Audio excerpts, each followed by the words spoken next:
In today's video, I'm going to teach you how to add options chart in TradingView Mobile. By the end, you'll know exactly where to tap and how to pull up an options contract so you can view its price action on the go. Start by opening the TradingView app on your phone. If you haven't used it in a while, a quick update from your app store helps avoid layout changes or missing features. Once you're in, head to the Charts section on the bottom toolbar. This takes you straight to a live chart view where we'll load the option in a moment. If your screen looks busy, don't worry, pinch to zoom and swipe left or right to get comfortable with the layout. Next, open the trading or symbol area on the bottom bar. Depending on your device and version, it may look like a ticker field or a small search icon. Tapping it brings up the symbol search, so you can select what you want to chart.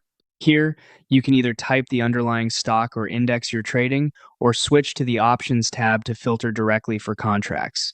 The Options tab is where you'll pick the exact contract you want. Select the expiration date, then choose the strike, and whether it's a call or a put. A quick tip: focus on the contract that matches your trading plan near the money for more activity, or further out if you're looking for slower moves. When you see the contract you want, tap it to load its chart. Give it a second to refresh. You should see the option price history just like any other symbol. You can change timeframes or chart type if you prefer a cleaner view. Finally, tap the plus icon to save this contract so you can get back to it quickly from your watch list. This is especially helpful if you monitor several expirations or strikes. If the chart doesn't update right away, recheck that you selected the correct contract and time frame, then zoom in for intraday detail. That's it. You've added an options chart in TradingView Mobile and saved it for fast access whenever you need it.